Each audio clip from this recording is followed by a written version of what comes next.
Hello बच्चों, let's read the question. What are metal carbonyls?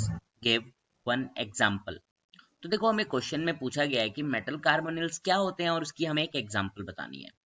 तो देखो, फर्स्ट की कॉन्सेप्ट क्या है इस क्वेश्चन का.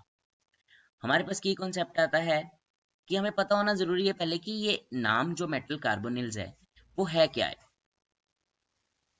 फर्स्ट की कॉन्सेप्ट है, देखो, मेटल और कार्बोनिल्स, इसका मतलब एक ऐसा कॉम्प्लेक्स कह लो कि जिसमें एक हमारे पास हैवी मेटल प्रेजेंट हो, ठीक है, और साथ में क्या हो, कार्बोनिल्स. अब कार्बोनिल्स किसको बोलते हैं हम? कार्बन मोनोऑक्साइड को.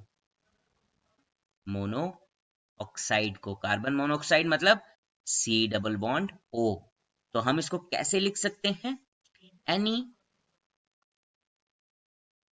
कोऑर्डिनेशन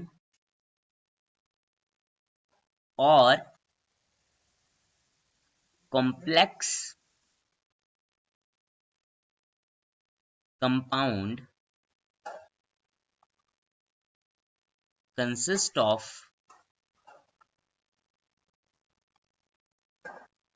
metal, और आप कह लो हैवी मेटल, सच एज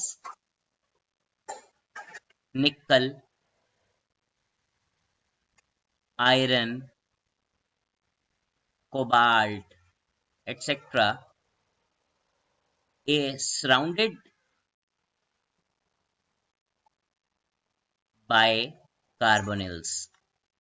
ठीक है, इसका मतलब वही हुआ जो मैंने कहा कि एक मेटल के साथ कार्बोनिल जब अटैच होंगे, अगर हमें इसकी एग्जांपल पूछिए, इसकी एग्जांपल क्या है?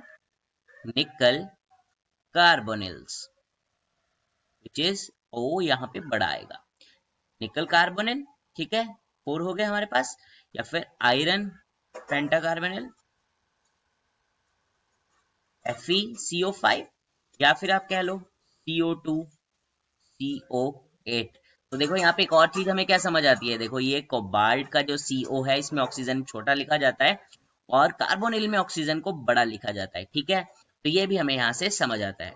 तो देखो, इस क्वेश्चन में हमने क्या क्या सीखा. हमने सीखा इसको मेटल कार्बोनिल क्या होते हैं, एक मेटल और दूसरा हमारा कार्बोनिल ग्रुप, या फिर कहो कार्बन मोनोऑक्साइड, जैसे कि CO group, C double bond हो जिसको हम कहते हैं. तो जब भी ये एक दूसरे से अटैच मिलेंगे, जैसे कि निकल कार्बोनिल, उसके बाद आयरन के साथ, उसके बाद कोबाल्ट के साथ, और हमने क्या चीज सीखा कि जो कार्बोनिल में CO होता है, ऑक्सीजन को बड़ा लिखा जाता है, कोबाल्ट में छोटा लिखा जाता है, जो इनको डिफरेंशिएट भी करता है. I hope you understand it well. Best of luck.